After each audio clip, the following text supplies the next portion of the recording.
Welcome back. So in today's session, let us move on to the next set of looping functions. So in the previous sessions, we had discussed about two looping functions which could be widely used. So that was lapply and the other one was sapply. So lapply could be used on list objects and the return type will also be a list.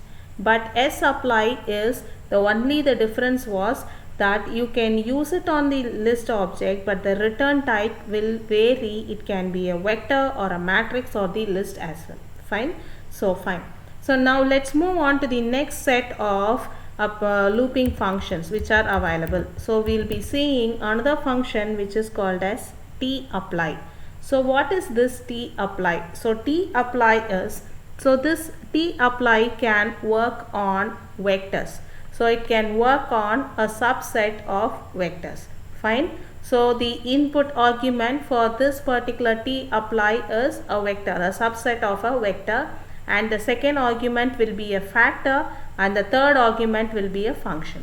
Fine. So a tapply function will have a vector to be a first argument, the second argument will be a factor, and then you will have a function. So this function, as I already told in lapply and stuffs, you can have a user defined function or even you can have some built-in functions. Fine. So now let's see this functioning of this with an example.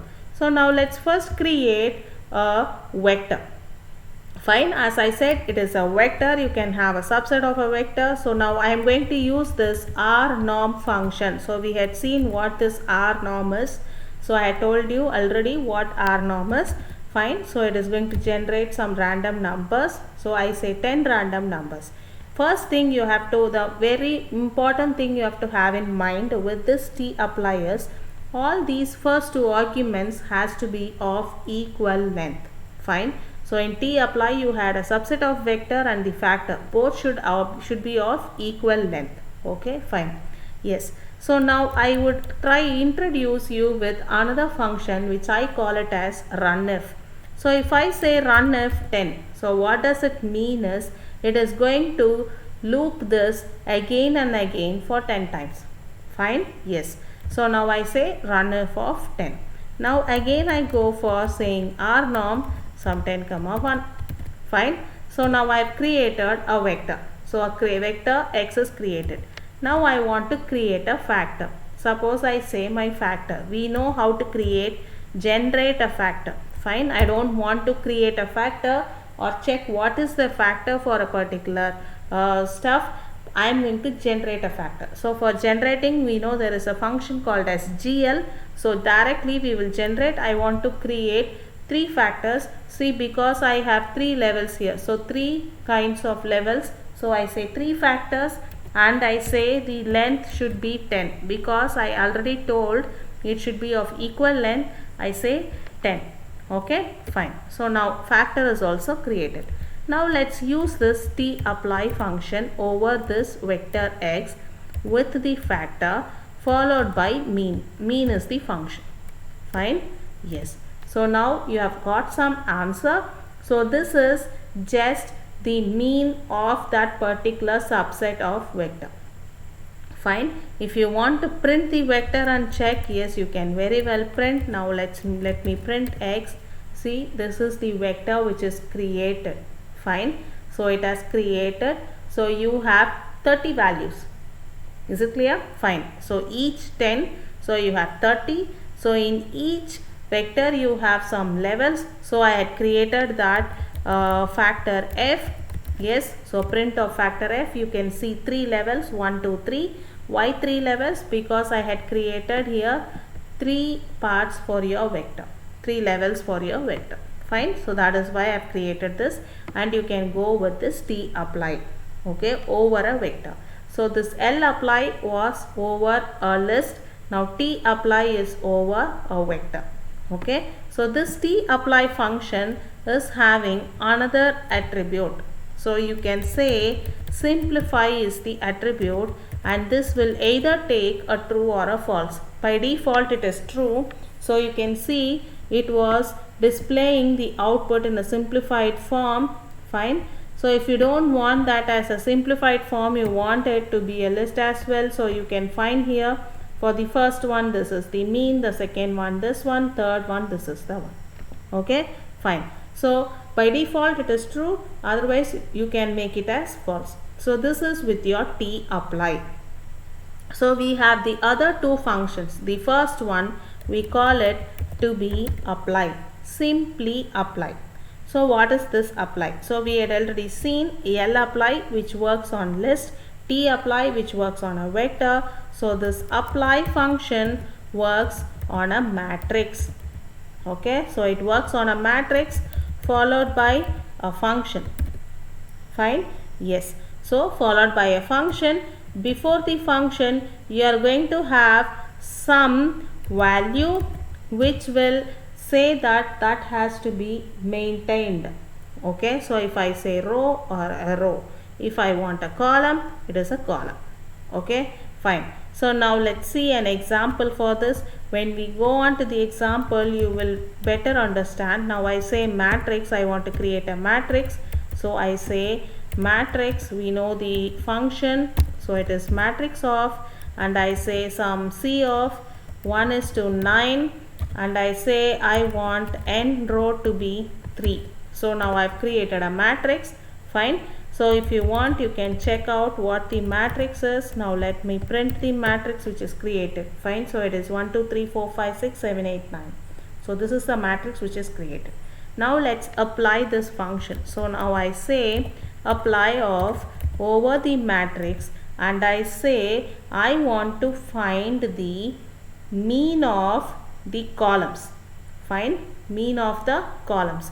So the column, I can say the dimension of the column is 2. So it is row cross column. So that is 2. So I say the dimension of the column is 2 and I say mean of it. Fine. So you can find here the column 1 2 3. Fine. So it is 6. 6 divided by 3, it is going to be 2. So you have got the column mean. So every column mean it is displayed. So what is it doing here? See, 10 plus 5, 15. 15 divided by 3, you get the mean to be 5. Similarly, you get the mean of this column. Okay. If you want to find the mean of the row, so it is the first dimension of the matrix. So I say first dimension and I apply. So see here, 8 plus 4, it is 12. 12 divided by 3, it is going to be 4. And in this case, it is 15 divided by 3, which is 5. And similarly for the row. Okay. So you can also go with the other built-in functions as well. Now you can say sum here. So what is this doing? Sum of the each and every row it is displaying. Similarly, you can go with sum of columns as well. So you can say sum of columns. You can have any user defined function as well in your apply. So this apply function works only on a matrix. Fine. So with this apply, I will introduce to you certain built-in functions which uses this apply, and but instead of using it as apply function like this, you can use that function directly.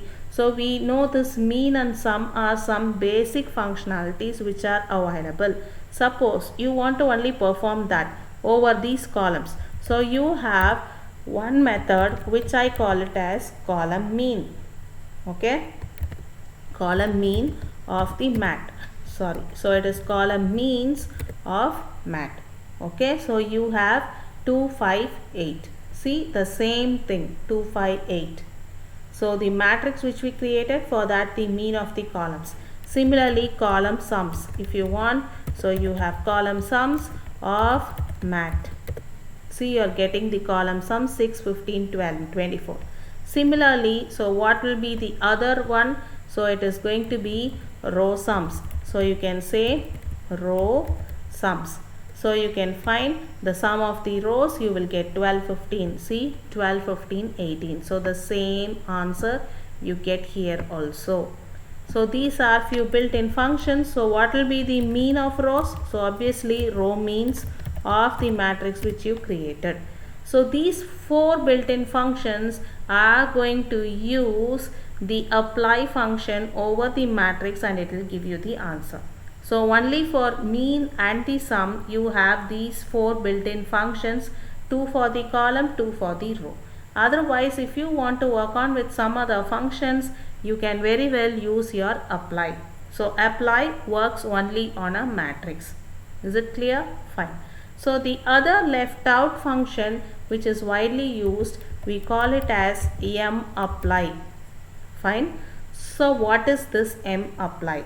So this mapply can be used for some repetition functions, or if you want to perform the same thing on again and again on various values. So for example, if suppose I want to create a list, okay, so I say list of, and I say here suppose some repetition, some from 1, and I say 4 times.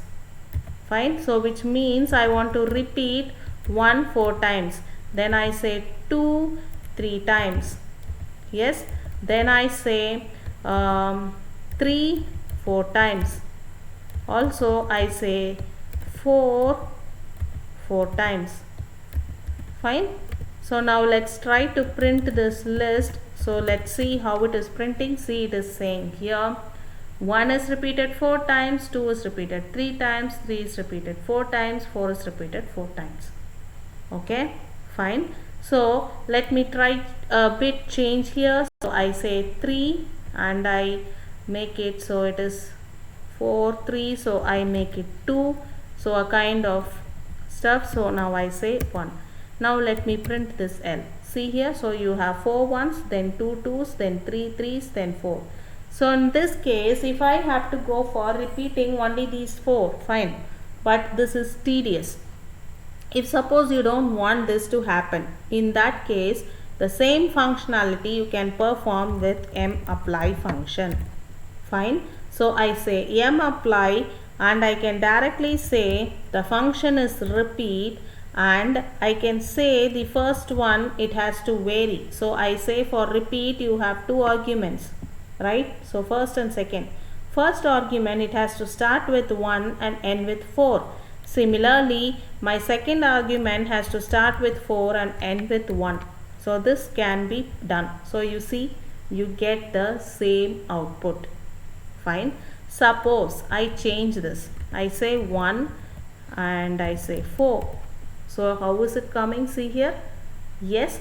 So it is how, this is how you can use your mapply function.